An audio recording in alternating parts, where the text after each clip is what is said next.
Mga tol, hindi naman sa nangingialam. Pero sana kung pipili kayo ng babae, huwag kayong bumase lang sa itsura. Na okay na basta maganda, okay na basta sexy, okay na basta cute, okay na basta maputi, okay na basta morena. Anything that represents only the outside beauty. In short, babae na pandi-display mo lang. Para lang may flex na may kasama kang maganda. Sana wag lang yun yung standards natin. Siyempre lalaki tayo, may standards din tayo. Paulit-ulit ngang sinasabi sa atin na ang ganda lumilipas yan. Ang balat kumukulubot yan. Yung buhok pumuputi yan. Sabihin na natin nakakuha ka nga ng babaeng maganda. Pero yung ugali toxic naman. Hindi ka na nare-respeto. Lahat na ng desisyon mo kinontra ka. Hindi ka malayang mag-isip para sa mga pangarap mo. Kailangan sa kanya lahat ng atensyon. Kailangan lahat ng gusto niya bibilin mo. Tapos wala siyang pakialam sa'yo kahit nadadown ka na. Antayin ka na lang niya makarecover ka mag-isa tapos tsaka lang siya nandyan. Ikaw yun nauubos. Tapos kakatwiran mo lang, okay lang, maganda naman yung babae. Tapos rin nababaliw ka na pag ganyan. Piliin mo pa rin yung babaeng may respeto sa'yo. May respeto sa mga desisyon mo sa buhay. Piliin mo pa rin yung babaeng nandyan kahit down na down ka na.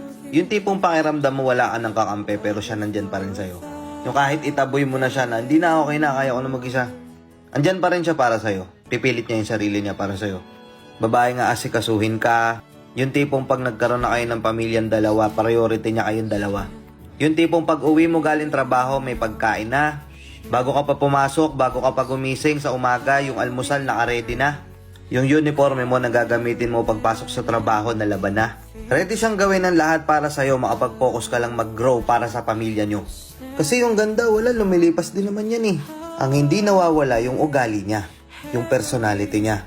Kapag nakakuha ka ng babae maganda yung personality, parang naka-jackpot ka. Kasi kahit tumandaman kayo, yung ugali niya na yun, yung personality niya na yun, kung maganda man yun, hindi na magbabago yun. Kahit tumanda pa kayong dalawa. At yun yung pinaka-the best na dapat i-consider mo sa pagpili ng babae. Yung tipong kaya ka rin niyang ipagtanggol. Kaya niya rin i-sacrifice lahat para sa'yo. At kapag nakakuha ka na ng ganung klaseng babae, wag mo naman sanang pabayaan. Alagaan mo din. Alam mo yun, kung kaya niya magsakripisyo para sa'yo, dapat kaya mo rin magsakripisyo para sa kanya. Huwag ka maghahanap ng iba, papalitan mo siya. Oo, minsan nakakainis talaga, may mga babae talagang bungangera yan eh. Minsan matapang pa sa'yo. Papaalalahanan ka, minsan yung mga desisyon mo kukontrahin. Pero kadalasan kasi yung mga babae, malalakas yung kutob niya na yung mga kutob nila minsan nagkakatotoo talaga. Kaya pag meron ka mga desisyon sa buhay na alam nila at kutob nila na mapapahama ka, kinukontra ka na agad. Tapos ikaw, di mo kinoconsider yun. Feeling mo agad kinokontra ka in a negative way. Piliin mo yung babaeng asikasuhin ka, itatrato ka bilang lalaki, hindi ka mamaliitin. Hindi ka niya ipe-pressure na makipagsabayan ka sa mga lalaking big time na o mayayaman na. Piliin mo yung babaeng nandyan kahit 0-0 ka pa. Kasi sa totoo lang, kapag nakakuha ka ng ganong klaseng babae na susuportahan ka sa lahat ng pangarap mo sa buhay, laging nandyan sa likod mo, naka-backup sa'yo.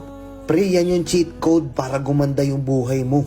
At kapag gumanda na yung buhay mo, isama mo sila. Sila ng mga anak mo. Kasi yung iba sa atin, mga tol, gusto lang natin basta maganda, sexy. Alam mo bonus na lang yun eh. Hindi naman forever ganun siya. Hindi forever mo ang bata siya. Dadating yung time na magbabago yung form ng katawan niya. Dadating yung time na magkaka-stretch mark siya. Dadating yung time na hindi na siya magiging kagaya nung una mo siyang nakilala. Paano pag dumating yun? Paano pag dumating yung time na yun na ganun na yung itsura niya, nagbago na? Tapos minahal mo lang siya dahil sa itsura niya, hindi dahil sa ugali niya. Ano mangyayari? Iwan mo. Gahanap ka ng bago, hanap ka ng mas fresh. Pero kung yung kinuha mong babae, sobrang ganda ng personality, wife material gagawin lahat para sa'yo. Kayang isakripisyo lahat para sa'yo. Tumanda man yan, magbago man yung itsura niyan, maniwala ka hindi mo magagawang iwan yan. At syempre, kapag kaya naman niyang gawin lahat yun, wag mo naman sanang abusuhin. Kasi swerte ka na kapag nakakuha ka ng ganung klaseng babae. Sila yung babae na hindi nila kailangan ng material na bagay. 3 lang ang hinihingi ng mga ganyang klaseng babae. Time, effort, at pagmamahal. Yun lang. Tama ba mga madam? Huwag kang bumasa sa itsura, bonus na lang yun. Piliin mo yung mga kasama mo habang buhay. Yung hindi magiging toxic sa buhay mo. Nakuha mo? Let's go and peace out.